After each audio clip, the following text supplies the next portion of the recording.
Plus, you can register to win a Magnavox DVD player. See a Cox representative for complete details today. And Larry, going back to the Sherpa is a representative of the Army National Guard. A lot of people not realizing that we have both Army and Air Force.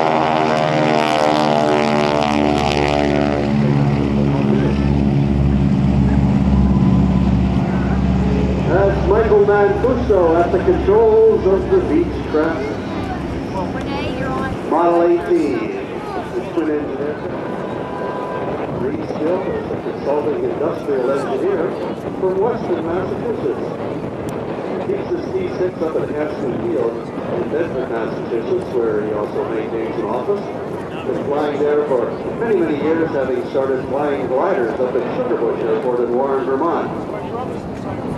Here they come by in a beautiful formation vast of aviation the way it was. The Beech-18, military service, it was called a C-45. And the T-6 Texan.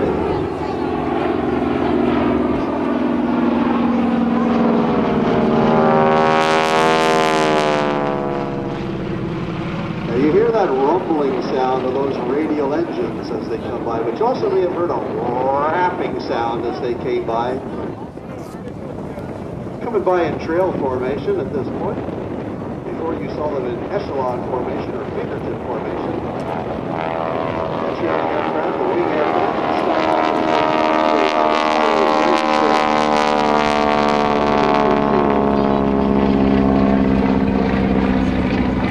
This type of formation flying was taught to all aviation cadets in preparation for combat flying in World War II. The aircraft was the T-6 Texan. Over the years, Reese Dill has been an owner or part owner of 7 airplanes and a glider, and all have been antiques or classics, including this T-6, which was constructed in 1944. Put your cameras on them now as they come by in a nice echelon formation pass. The Beech-18, with flying tools probably displayed on there. That's Michael Mancuso's sponsor. And Reese Dill in the T-6 Texan.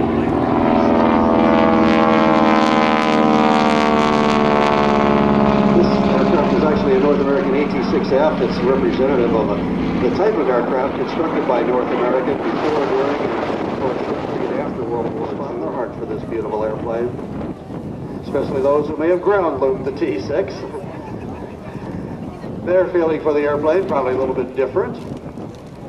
A ground loop is when you touch down and the tail wheel comes down, and it kind of gets to be where the tail wants to catch up with the front of the airplane, and pilot kind of loses control of the airplane and winds up swapping ends, making a loop on the ground, which is not a good thing.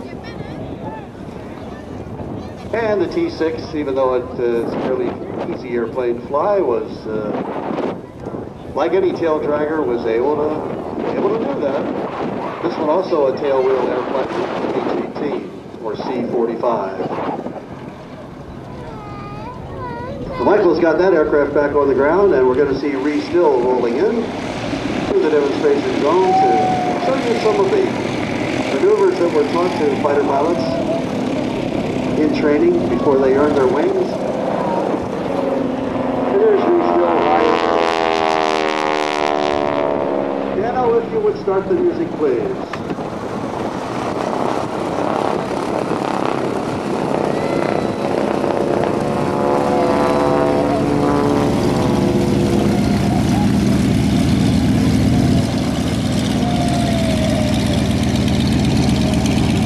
Over the top he goes, pulling the nose all up through the vertical. He completes 5/8 of a loop, and now a quarter roll as he flies.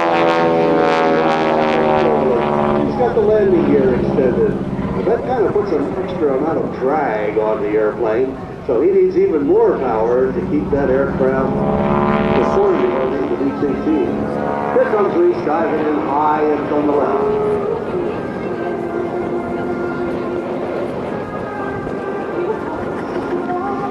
Nose comes up,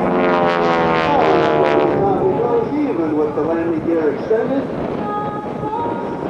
right over the top of a beautiful inside of a large silver style loop.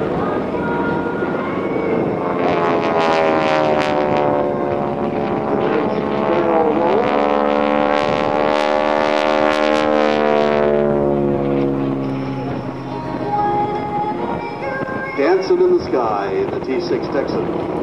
All the T-6 aircraft use the Pratt & Whitney R1340 engine, R for radial. That's where the cylinders are arranged around the crankshaft. They all stick out the wings with a airfoil.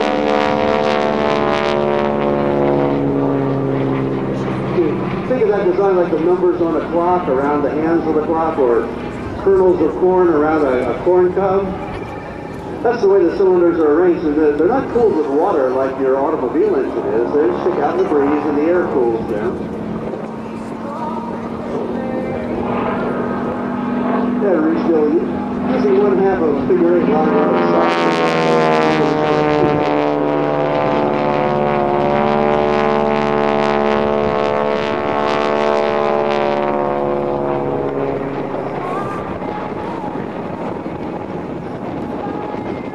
Sound the old round engines make. That's what we call these radial engines.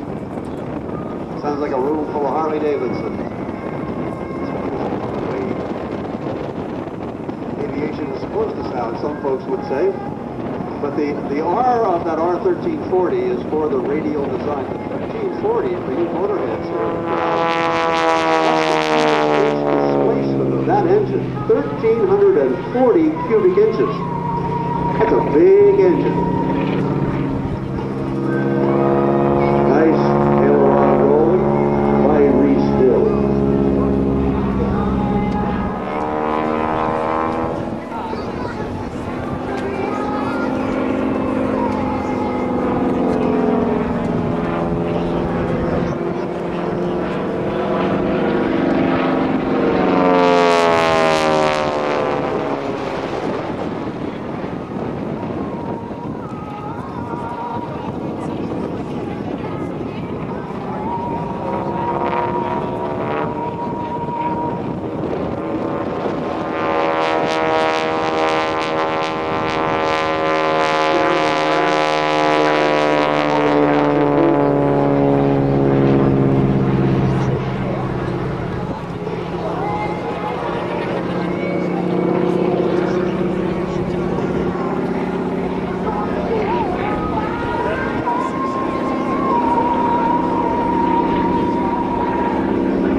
Miles an hour. With that landing gear extended, you can't achieve the maximum speed of just under 200 miles an hour.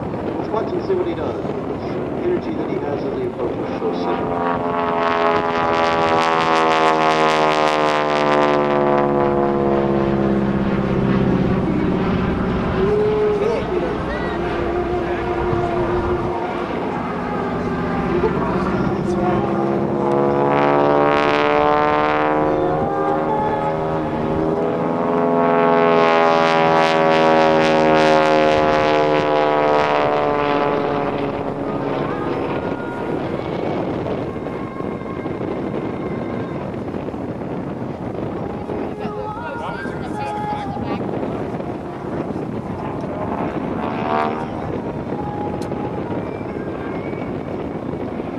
Yeah, looks like Reese Dill has been able to find the landing gear.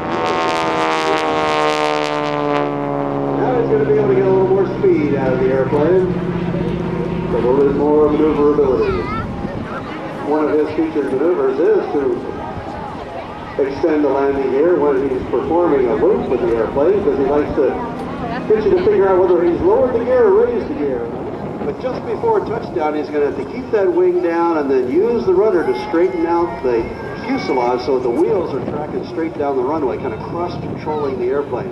So let's watch and see as he sets up for this kind of difficult crosswind landing. We probably have about 10 knots of wind blowing across the runway. So here he comes. He's tracking right down the runway. There comes that right wing down, far side of the wing into the wind. He'll probably touch down on that wheel first. There he goes. He's down on the main wheel. doing a wheel landing. Keep it tracking straight, gently lower that tail wheel down. Now the wind is trying to weather vane him around, so he's got to really be tap dancing on that rudder to keep the airplane straight as he eases on the brakes.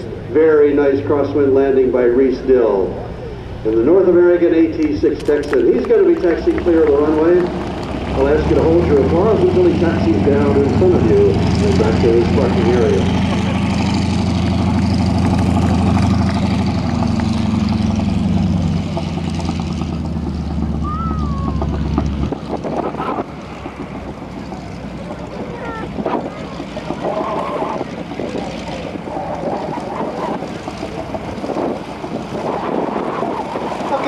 He's going to be taxiing down in front of you as our C-130J heads back inbound for the airdrop. It's Reese Dill from Weston, Massachusetts. Give him a wave and a round of applause as he taxis down in front of you in the North American AT-6.